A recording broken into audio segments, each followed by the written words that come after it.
राजस्थान की जान परिवार की ओर से आप सभी को होली पर्व की ढेर सारी शुभकामनाएं। रंग बिरंगी खुशियां आपके जीवन में लगातार बनी रहे। राधे श्याम जी जागरवाल का इंटरव्यू हम नगरपालिका चुनाव के दौरान हमने किया था। वो इंटरव्यू काफ़ी पसंद किया गया। उनके उस चुनाव के दौरान इन्होंने निर्दलीय के रूप में ये उम्मीदवार थे और इन्होंने भाजपा को समर्थन दे दिया था। इनको 2 वोट प्राप्त होने के बाद में हमने एक इंटरव्यू उनका और किया था, तो वो इंटरव्यू भी खूब सारा हिट हुआ, दर्शकों का प्यार स्नेह मिला। और अब होली पर्व पर सभी दर्शकों की डिमांड थी कि राधे श्याम जी से रूबरू करवाया जाए और उनके बोलचाल के चुटकुले अंदाज से फिर अवगत करवाया जाए। तो हमने राधे श्याम जी से आग्रह किया और तीसरी बार राजस्थान की जान स्टूडियो में राधे श्याम जी जागरवाल हमारे साथ है। राधे श्याम जी, आपका बहुत बहुत स्वागत है। नमस्कार सर। राधे श्याम जी हमारे स्टूडियो में पहुंच के, राधे श्याम जी दर्शकों का आपको लगातार बहुत प्यार और स्नेह मिल रहा है, तो आप दर्शकों को क्या कहना चाहेंगे और ये प्यार और स्नेह क्यों मिल रहा है? सर ऐसा है कि मैं जो कुछ भी कहता हूँ सच बोलता हूँ, सच के सिवाय कुछ नहीं बोलता हूँ, इसलिए मुझे प्यार और स्नेह मिल रहा है। वोट 2 आए तो क्या हुए, लेकिन प्यार और स्नेह तो साला लाखों लोगों का मिल रहा है मुझे। तो इससे साबित होता है कि राधे श्याम जागरवाल क्या चीज़ है। सब कुछ वोट ही नहीं है। अरे वोट ही नहीं है सब कुछ सर, जो स्नेह प्यार जो मुझे मिल रहा है तो वो और क्या है, एक प्यार ही तो है लोगों के प्रति। क्योंकि मैं काम ही ऐसे ही करता हूँ जो किसी कोई और नेता नहीं करता है ना साला, वो मैं करता हूँ। अभी ये आपको ने सोशल मीडिया पर देखा होगा किस प्रकार लोगों की डिमांड है कि राधे श्याम जी का इंटरव्यू हो, राधे श्याम जी को बुलाओ। लोग आपसे क्यों जुड़ना चाहते हैं? सर उनको ऐसा लगता है कि कुछ सच्चाई नहीं है, 100% सच बोलते हैं राधे श्याम जी जागरवाल। तो उसका इंटरव्यू तो फेमस हो गई, उसको तो स्नेह मिलेगा ही, प्यार भी मिलेगा। और पब्लिक को मैं जो नेता लोग हैं जो सफ़ेद कुर्ते पहन के और साला अंदर काला रख के और जो वादे करते हैं वो एक भी वादा पूरा नहीं करते हैं, तो मैं उनकी तरह तो हूँ नहीं। मैंने तो चुनाव में भी बोला था कि न नाली बनाऊंगा, न खाली बनाऊंगा, न सड़क बनाऊंगा, न ट्यूबलाइट लगवाऊंगा। लेकिन फिर भी ये जागरवाल साला काम क्यों कर रहा है? 2 वोट आए हैं फिर भी काम कर रहा है। वो जीता हुआ है, वो तो करेगा ही करेगा, अगर नहीं करेगा तो साला जाएगा कहाँ पे। लेकिन ये जागरवाल तो 2 वोट आए हैं फिर भी। कल मैंने तो एक पोल चेंज करवाया है जो अड़चन दे रहा था कॉर्नर पे, और आज मैंने एक हमारे ट्यूबवेल थी उसमें मोटर जली हुई थी, लोगों को सैकड़ों घरों को पानी नहीं मिल रहा था। अब गर्मियों का सीजन आ रहा है तो मैंने तो वो मोटर भी चेंज करवाई है। रिजवान पार्षद और मैं मिल के काम कर रहे हैं। इधर वार्ड नंबर 50 में पार्षद राकेश जागरवाल है, वो मेरा छोटा भाई है, तो वो मिल के काम कर रहे हैं। मैं उनके पास क्यों जाऊं, वो मेरे पास आ रहे हैं, वो प्यार ही तो है और क्या है। तो राधे श्याम जी जनता से जुड़े हुए हैं, जनता के लिए संघर्ष भी कर रहे हैं। इनका कहना है वोट चाहे 2 मिले, वोट सबसे बड़ी बात नहीं होती है, जनता का प्यार है वो इन्हें मिलता है। और सोशल मीडिया पे इनके प्यार है वो अपार स्नेह के रूप में मिल रहा है। तो राधे श्याम जी जनता आपकी सच्चाई इसी चुटीले अंदाज में आपसे जानना चाहती है। अपन बात करें राधे श्याम जी, ये होली का त्यौहार है, पर होली पर बात करें तो राधे श्याम जी 30 वर्ष पहले की होली और आज की होली में क्या अंतर महसूस करते हैं?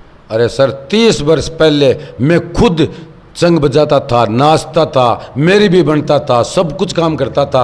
और आज फिर 10-20 साल पीछे जाए हैं तो वहाँ पे धीरे धीरे कम होने लगा। फिर डेक के ऊपर लोग नाचने लगे, साउंड लगाने लगे, बड़े बड़े स्पीकर लगाने लगे, और फिर धीरे धीरे आते आते और आज सोशल मीडिया का समय आ गया। लोग सब, चाहे बच्चा हो, चाहे बच्ची हो, चाहे लड़का हो, चाहे लड़की हो, छोटे बड़े बुजुर्ग सब ये मोबाइल ले बैठा उनको, तो एकांत में पसंद करते हैं लोग। अब होली का तो कोई सरसा ही नहीं है। मैं मार्केट से अभी आ रहा था तो वहाँ पे मेरे को तो कोई आदमी भी नज़र नहीं आ रहा था। तो ये होली थोड़ी है कोई, ये तो सिर्फ एक दिखावा है कि भी लीक पीट रहे हैं कि होली का त्यौहार है, बाकी वो कुछ नहीं है जो पहले वाला। और ज़्यादा फिर ये कोरोना काल है, ये ले बैठा लोगों को।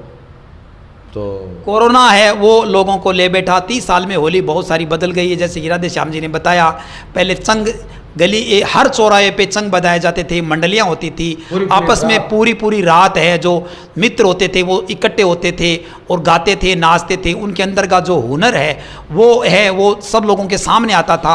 हंसी मजाक और टिटोलियाँ भी बहुत सारी होती थी। दिन में लोग हंसी मजाक किया करते थे, जैसा कि आप देखते हैं कि नकली सांप रख देते थे, नकली नोट रख देते, पता नहीं क्या क्या रखते थे। पैसे है वो एक सड़क के ऊपर ठोक देते थे, बैज निकाल के, और हर कोई आता था तो वो उठाता था तो वो मजाक ही होती थी। कोई साला पीछे से वो खींचता था तो उछल के भागता था, कोई रोता था, कोई कुछ करता था, तो वो मज़े तो है ही नहीं। अब तो एक तरह से त्यौहार है ना, वो धीरे धीरे सारा लुप्त होते नज़र आ रहे हैं।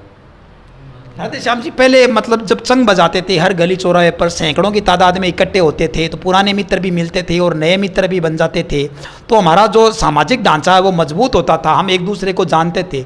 आज महानगरों की तर्ज पर हमारी हालत ये हो गई है कि हम अपने मतलब एक से दूसरे तीसरे पड़ोसियों को भी नहीं जानते हैं कि हमारे यहाँ पे कौन रह रहा है, कौन किराएदार है, या किसने नया मकान ले लिया है। तो ये सब जो दूरियाँ बन रही है, इसका कारण यही तो है कि मेलजोल नहीं हो पा रहा है। अरे सर, मेल जोल का तो प्रश्न ही नहीं है। मैं 30 साल पहले यहाँ से बॉम्बे गया था और रेलवे की परीक्षा थी, तो मैं 15 दिन वहाँ पे गया। तो वहाँ पे हमने एड्रेस लेके गए थे हमारे एक दोस्त का, तो वहाँ पे गए तो एक मंदिर के पास में ही साला सामने खड़ा है, पेड़ियों में बैठा है। फिर भी हमने पड़ोसी को पूछा तो उसने क्या कहा, हम तो नहीं जानते हैं। तो महानगरों का तो ये हाल है, उस 30 साल पहले ही थे, अब तो होना ही होना है। अब तो अपने यहाँ कस्बे टाइप है, उसमें भी लोग नहीं बताते हैं कि ये उसका मकान कहाँ पे है। और पहले अपने कस्बा टाइप थे, सरदार सर है, चूरू है, डिस्ट्रिक्ट है। यहाँ पे क्या होता था, कोई हम किसी का एड्रेस पूछते थे तो लोग साथ में जाके और उसके घर तक छोड़ के आते थे, लेकिन अब वो कहाँ है। राधे श्याम जी, गिंदड़ के अंदर जो मैरियाँ बनती थी वो किस किस प्रकार की मैरियाँ हुआ करती थी, याद करें आप। 30 वर्ष अनेक प्रकार के, कोई भालू बनता था, कोई साला चित्ता बनता था, कोई टाइगर बनता था, कोई लुगाई बनता था, कोई कंकराल रूप करके डायने बनती थी, कोई किस हिसाब से बनती थी। तो वो नज़ारे अलग ही थे। अब तो कोई है ही नहीं, वो सरसा ही नहीं है। गिंदड़ वगैरह वो तो एकदम ही बंद हो चुके हैं। क्या हुआ, कोई एक दिन कोई लीक पीटते तो उससे क्या होता है, कुछ नहीं होता है। और अपने जो चौधरियों के कुएं पे गिंदड़ होता था, उसके अंदर आसपास के गांवों के भी लोग आते थे, काफ़ी फेमस गिंदड़ हुआ करता था। और कहा जाता है कि हजारों की तादाद के अंदर लोग मैरियां बनकर नाचते थे। आप भी नाचे होंगे राधे श्याम जी, तो आपके वो कौन कौन मित्र थे जो मतलब वो मैरी बन के आते थे, और कौन कौन सी जो मित्र है वो किस किस प्रकार की मैरियां बनते थे? अरे सर, हमारे साथ तो बड़े बड़े अपने, आज वो 50-50, 60-60 साल के हो चुके हैं। हमारे मोहल्ले में मैं गंगा माता का रोल निभाया था और बाकायदा झांकियाँ निकलती थी, और मेरा फर्स्ट नंबर आया था अपने सरदार सर में, और पूरी की पूरी झांकियाँ निकलती थी। तो उस टाइम तो बहुत कुछ था।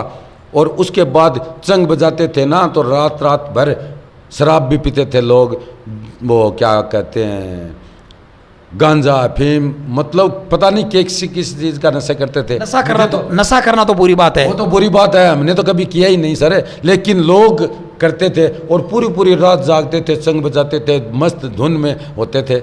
और हम तो हर प्रकार के वो करते थे, हंसी ठल्ला वगैरह, हंसी ठल्ला हर प्रकार के वगैरह करते थे। आप बुरा भी नहीं मानता था उस टाइम। राधे श्याम जी, एक सीन होता था कि मतलब गांव में गली के अंदर अपन एक बोरी के अंदर बच्चे को डालकर कहते थे कि ये बोरी मुझे ऊंची करवाना। तो उस वक्त वो बच्चा जब हिलता था, चीखता था, चिल्लाता था, वो नज़ारे आपने देखे? वो बोरी वाला तो नज़ारा नहीं देखा, लेकिन लोग क्या है कि तारों के ऊपर से वो एक डालते थे चमचेड़, और वो दूर बैठ जाते थे, और कोई देहात के जो आते हैं ना, उसके वो टावल वगैरह है उसके लगा देते थे, तो वो साला ऊपर चला जाता था। और फिर वो देखता था, अरे किधर गया, वो ऊपर नजर आ रहा है। वो जरूर देखी है हमने।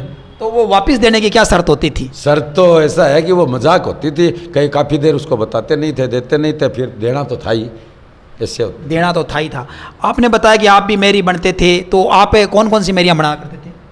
मैं तो गंगा माता का रोल किया था मैंने तो। अभी मैं शिव भगत हूँ, गंगा के माता के मंदिर में मैं व्यायाम भी करता हूँ। हाँ, हमेशा 5 बजे उठता हूँ और सैर करता हूँ, और फिर आरती में शामिल होता हूँ। चंग बजाना भी आपको आता है? चंग बजाना वैसे पूरा तो नहीं आता, लेकिन नाच गाने का बहुत शौक था। मतलब होली की धमाल गाते हैं आप? नहीं, वो मुझे नहीं आता सर। होली की धमाल इनको नहीं आती है, लेकिन वो अपने साथियों के साथ है। मोहल्ले के सुहाचन जी हैं, और क्या बताएं उनका, और कौन है वो, हमारे मोहल्ले के अंदर काफ़ी लोग थे, लेकिन वो अब काफ़ी तो, कोई तो मर भी गए, कोई कुछ हो गया, क्यों दारू शराब पी के अपना शरीर गाल लिया। मेरे को तो लोग आज भी कहते हैं कि यार 35 साल पहले तुम्हारा फिटनेस था, वो ही आज है और वही रहेगा हमारा, तो मरते दम तक रहेगा। क्यों? हम हमारे शरीर का फिटनेस का ध्यान खुद रखते हैं। राधे श्याम जी शरीर के फिटनेस का ध्यान रखते हैं। पुराने जो लोक कलाकार थे वो कुछ लोग बूढ़े हो गए उम्र की वजह से, कुछ बीमार होने की वजह से ज़्यादातर लोक कलाकार है वो दुनिया से विदा हो चुके हैं और नए लोक कलाकार हैं वो कम ही आ रहे हैं। आज की पीढ़ी में किसी को चंग बजाना था आपको को लगता है? आज की पीढ़ी में तो शायद ही है, लेकिन ठीक है वो लीक ज़रूर पीटते हैं। हमारे मोहल्ले में है जैसे कई, एक राजकुमार वकील है, एक जैसे दीपचंद है, एक और कोई किशन लाल है। ये तो निश्चित रूप से मेहनत कर रहे हैं कि मतलब ये लोक कला बनी रहे हैं, पीट रहे हैं। हमारे यहाँ एक बाबूलाल जगरवाल है, हमारे वो चंग वगैरह बनाते हैं। एक भंवरलाल जी है वो चंग भी बनाते हैं, और एक वो रुगाराम जी थे वो तो भगवान को प्यारे हो गए। बाकी लुप्त होती लोक कला को मतलब बचाने के लिए कुछ लोग संघर्ष जरूर कर रहे हैं, लेकिन युवाओं का रुझान इस ओर नहीं आता है। ये बात होती राधे श्याम जी होली की, हंसी मजाक की। होली काफ़ी ज़्यादा बदल गई है। इसमें आपने जो नशे का जिक्र किया, आपको नहीं लगता कि लोग नशा करके मतलब अपने कार्यक्रम में झगड़ा वगैरह किया करते थे, लड़ाइयाँ हो जाया करती थी? लड़ाइयाँ होती थी सर, पहले तो इतनी लड़ाइयाँ होती थी कि वो जो पुरानी रंजिश होती है ना, साला होली के त्यौहार के ऊपर दारू पीना सब कुछ करना, और कि नज़र करते थे कि अपने साथ इनका हुआ है तो उसको होली के दिन अपन गश्त निकालेंगे। नशे ने होली को है वो झगड़े का त्यौहार बना दिया था। इस वजह से आज सांस्कृतिक कार्यक्रमों पर विराम सा लग गया। विराम सा लग गया, ये डेफिनेट 100% सच है। और इस विराम को कोरोना ने फुल स्टॉप लगा दिया। कोरोना ने एकदम फुल स्टॉप लगा दिया, और मैं तो इसको बढ़िया मानता हूँ। होली का त्यौहार तो सिर्फ ऐसा होना चाहिए कि जैसे अपन दीपावली का मनाते हैं एकदम आराम से भाईचारे के हिसाब से, ये होली का त्यौहार तो साला बना ही इसीलिए कि एक दूसरे की गश्त निकालने का। तो इससे तो अच्छा है कि अपने घर में रहे, सोशल मीडिया पे बातें करते रहें, आराम से बैठो मज़े करो। अब कुछ घरों के अंदर चंग वगैरह वो कार्यक्रम वगैरह है वो रखे जाते हैं, मतलब जो कार्यक्रम है अब सार्वजनिक नहीं होकर निजी होता जा रहा है। नशे की जो है इस पे जो छाया, काली छाया पड़ी है, इससे निश्चित रूप से ये त्यौहार सिमट कर रह गया है।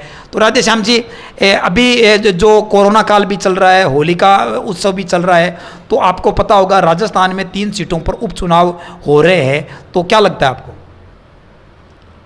अपने यहाँ राजस्थान में सर अभी तो मैं चुनाव के मूड में भी नहीं हूँ, न कोई मैं इतना ध्यान रखता हूँ। हाँ, पश्चिम बंगाल का ज़रूर मैं बता सकता हूँ आपको। राधे श्याम जी राजस्थान के चुनाव में ज़्यादा इंटरेस्ट नहीं रख रहे हैं, और राजस्थान के चुनाव को की जानकारी आपको नहीं है? नहीं है, नहीं सर, नहीं है। बंगाल के चुनाव की जानकारी बता रहे हैं आप? बंगाल के चुनाव की मैं कुछ बता सकता हूँ आपको, क्यों मीडिया में भी देखता हूँ। तो राधे श्याम जी की भविष्यवाणी है वो इस पर रिकॉर्ड भी हो रही है, और उस चुनाव परिणाम आने के बाद में मतलब इसका रियल टेस्ट भी आप सबके सामने हो जाएगा। तो राधे श्याम जी एक बड़ी भविष्यवाणी करने जा रहे हैं बंगाल चुनाव पर, तो ये इनकी भविष्यवाणी सुने। ऐसा है सर, बंगाल चुनाव में बीजेपी सरकार बना रही है। आज तक का इतिहास है ना वो चेंज होता नज़र आ रहा है मुझे तो, और ममता की सरकार जा रही है, कांग्रेस सिमट के रह जाएगी, और भाजपा की सरकार बनने जा रही है, और कम से कम 150 सीट से पार जाने की संभावना लग रही है मुझे तो। राधे श्याम जी की भविष्यवाणी 150 प्लस है, वो भाजपा आने की संभावना बता रहे हैं ये होली पर। लेकिन अब जो होगा क्या, ये सब चुनाव मतदान के बाद जो निर्णय आएंगे वो ही तय कर पाएंगे। ये राधे श्याम जी के अपने निजी आंकलन है, तो ये कितना सच जाता है वो इसका पता चल जाएगा।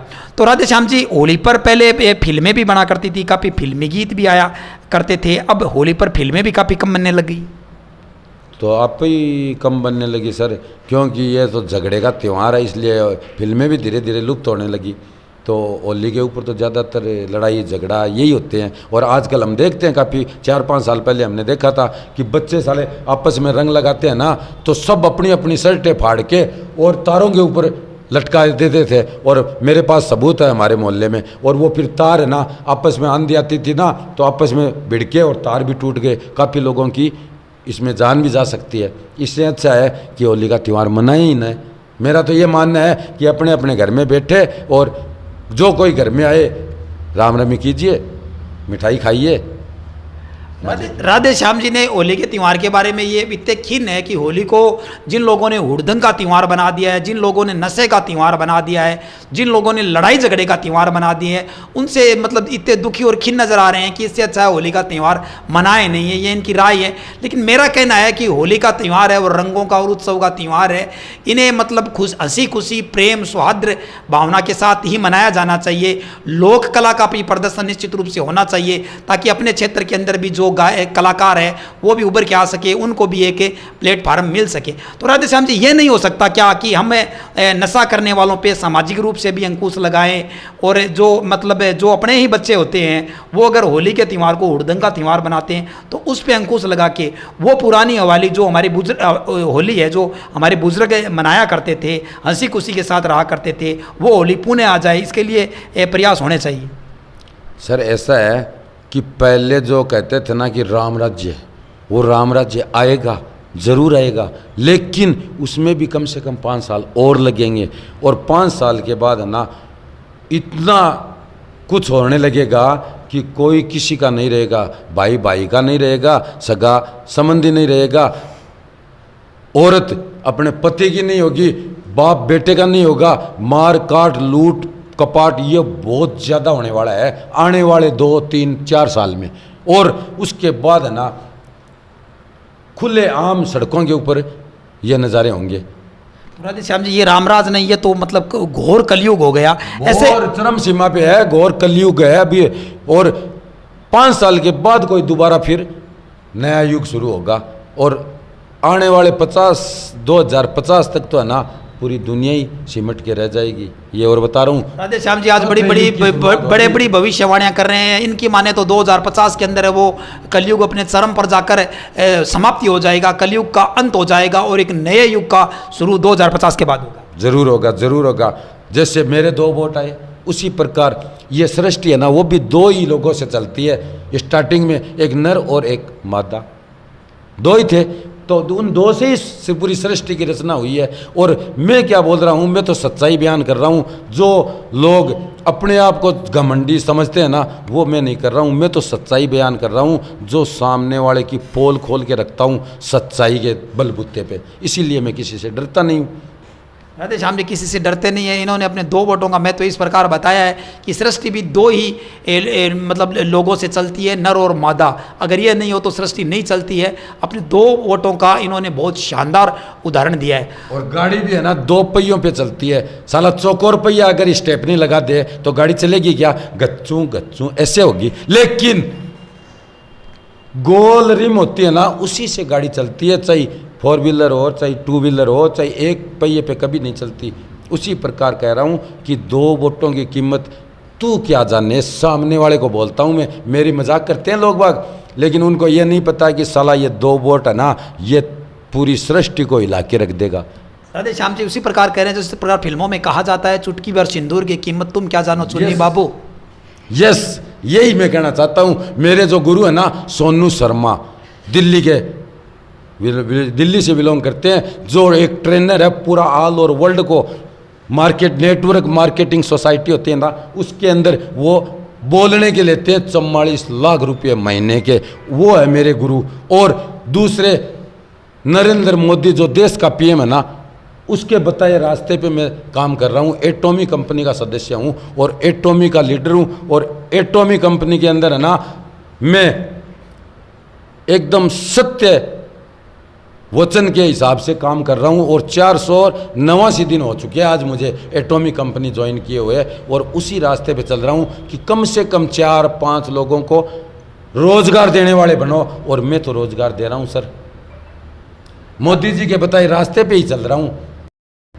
राधे श्याम जी अपनी कंपनी के माध्यम से रोजगार दे रहे हैं और इनका कहना है कि मोदी जी के बताए रास्ते पे चल रहा हूँ और खुद स्वावलंबी भी है और रोजगार दे रहे हैं। रोजगार पाने की उम्मीद नहीं कर रहे हैं, रोजगार देने वाले बनो, रोजगार पाने वाले। यस, यही मेरी एक फिलोसफी है। मैं लोगों को है ना छोटे दुकानदार जो रेडी वाले, सब्जी वाले, अंडे वाले, मूंगफली वाले, चाय वाले, पान वाले, इन सब को मैं 10-10 हज़ार रुपये लोन के बतौर मैं पर्सनल दे रहा हूँ। गवर्नमेंट का काम है वैसे तो, लेकिन गवर्नमेंट भी दे रही है, लेकिन वो चक्कर लगाने पड़ते हैं। मैं तुरंत काम करता हूँ, एक दिन में आधा घंटे में एक। आप पर्सनल दे रहे हैं या कंपनी के थ्रू दे रहे हैं? नहीं नहीं नहीं, मैं मेरे पर्सनल बेस पे दे रहा हूँ। मेरे पास ऊपर वाले का दिया हुआ सब कुछ है, ऐसी बात नहीं है। तो मैं उनको 10,000 देता हूँ, 100 रुपये करके लेता हूँ रोजाना, 100 दिन के लिए, 100 दिन के लिए देता हूँ, 100 दिन में वापस लेता हूँ।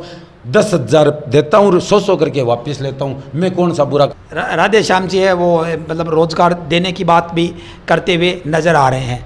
तो राधे श्याम जी, होली का त्यौहार है, वो कोरोना काल के चलते हुए गवर्नमेंट ने भी रोक लगा दी है, और आपका भी यही कहना है कि होली का त्यौहार है वो एकदम एकांत के साथ और साधारण रूप से मनाना चाहिए, ताकि लड़ाई झगड़े और नशे को बढ़ावा नहीं दिया जा सके। मेरा तो यही मानना है, अपने अपने घर में रहिए। कोरोना काल चल रहा है और कोरोना दोबारा चरम सीमा पे आ रहा है, इसलिए अपने अपने घर में रहिए और हंसी खुशी अच्छी चीज़ें बनाइए, खाइए, मज़े लीजिए, शौक पूरे कीजिए।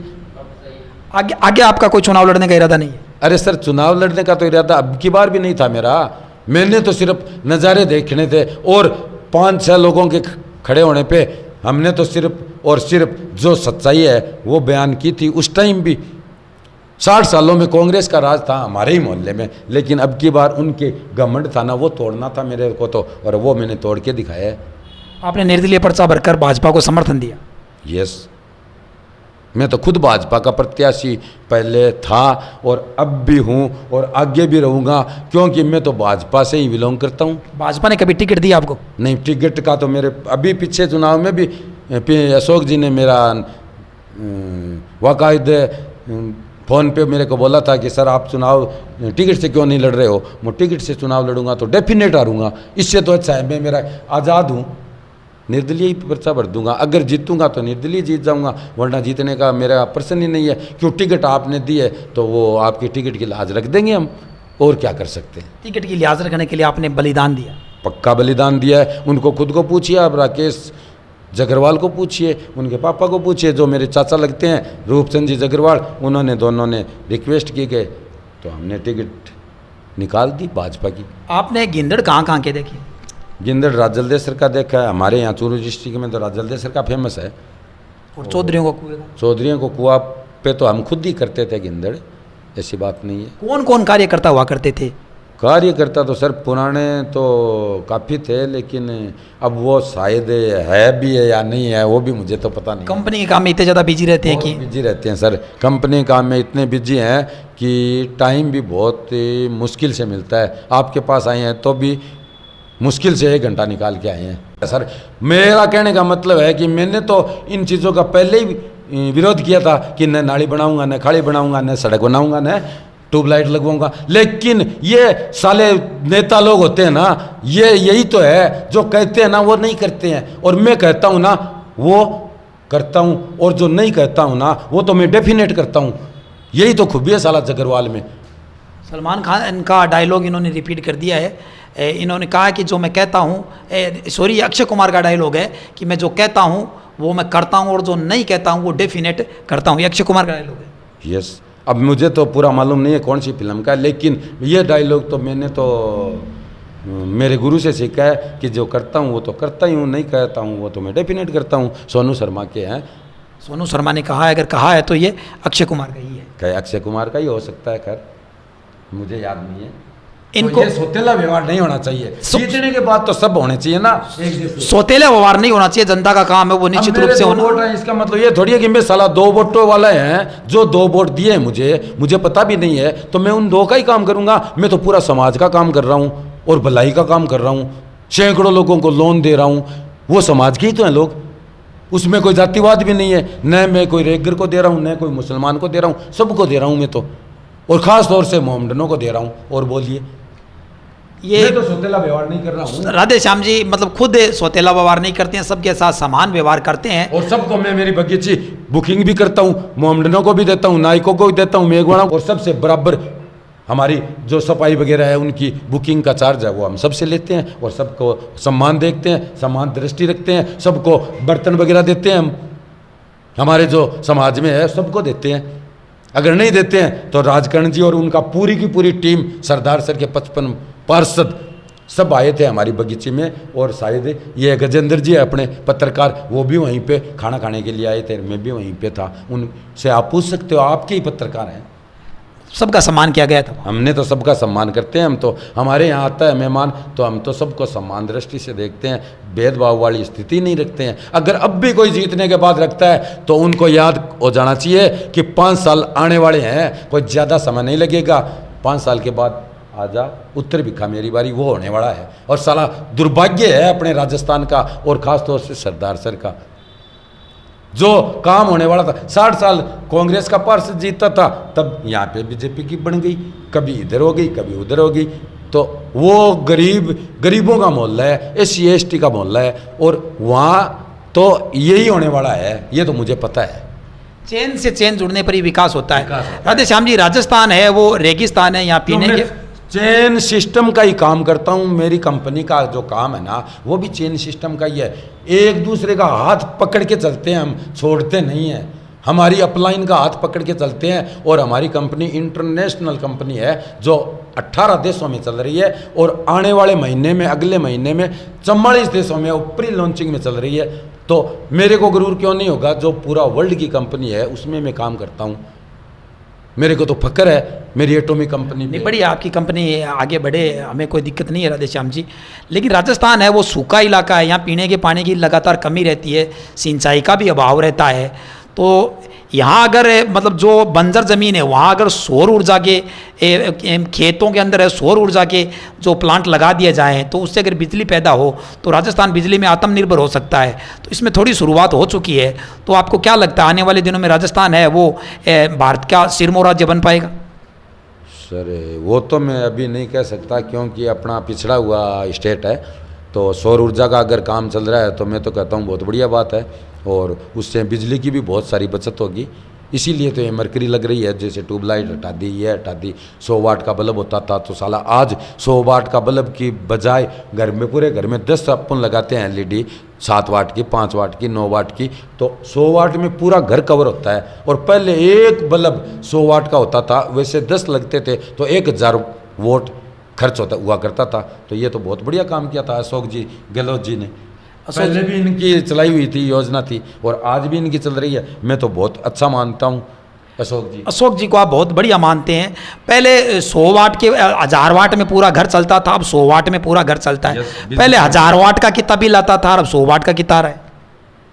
बिल तो सर ऐसा है कि जो आवश्यकता पड़ी है वैसे वैसे आवश्यकता आविष्कार की जननी है सर। तो कूलर भी आ गया, पंखा भी आ गया, फ्रिज भी आ गया, इन्वर्टर भी लग गया, और सारा कुछ बढ़ावा हो गया। तो उस हिसाब से बिल आ रहे हैं ज़्यादा। और मैं तो एक डिमांड करता हूँ अशोक गहलोत जी से, जो अपने CM है, उनसे एक डिमांड रख सकता हूँ कि आप, जैसे केजरीवाल जी है दिल्ली के अंदर, उन्होंने बिजली का किराया माफ़ कर रखा है कि 100 यूनिट तक कोई नहीं लगेगा आपके बिजली चार्ज। 100 के बाद जो खर्च करेगा उसका लगेगा। वैसी योजना लानी चाहिए। हालांकि मैं उनके कार्य की सराहना करता हूँ, बहुत अच्छे उनके काम करने की शैली है, लेकिन काम करने पे साला वोट कौन देता है? चक्कर तो ये है ना, पिछली बार 5 साल के पीरियड में जो वसुंधरा जी थी तो उस टाइम इन्होंने बहुत काम किया था, लोगों को बहुत कुछ बांटा था। तो फिर वोट भी है वो काम करने पर दिए जाने चाहिए। इनका कहना है कि काम करने पर भी वोट नहीं मिलते हैं। वसुंधरा राजे ने भी बहुत काम किया था, उनको नहीं दिया। पहले गहलोत ने भी काम किया था, उनको नहीं दिया। जनता पलटने में ज़्यादा विश्वास रखती है, जबकि इनको वोट है वो काम के आधार पर दिए जाना चाहिए, नहीं कि पार्टी के आधार। सही है, काम के आधार पर अगर वोट देने लगे ना तो काम विकास भी होगा, काम सब कुछ होगा फिर। लेकिन लोग क्या है कि एक दूसरे की देखा देखी करते हैं। साला इस वार्ड में अगर 2 लाख लगा रहा है ना पार्षद, तो दूसरे वार्ड में 5 लाख लगा रहा है। शराब बांटी जाती है। मैंने तो 1 रुपये की शराब नहीं बांटी, न कोई मैं किसी को चाय पिलाई, कोई उसका तो मैं कह नहीं सकता। 21,125 रुपये मेरे खर्च हुए थे मेरे चुनाव में। और आज मुझे पता है कि हर आदमी मेरे साथ है। क्यों? कि मैंने कोई राधे श्याम जी ने शराब वगैरह भी नहीं बांटी थी, काफ़ी सादगी से चुनाव लड़ा था। परिणाम चाहे इनके पक्ष में न आया हो, लेकिन सादगी की मिसाल इन्होंने पेश की थी।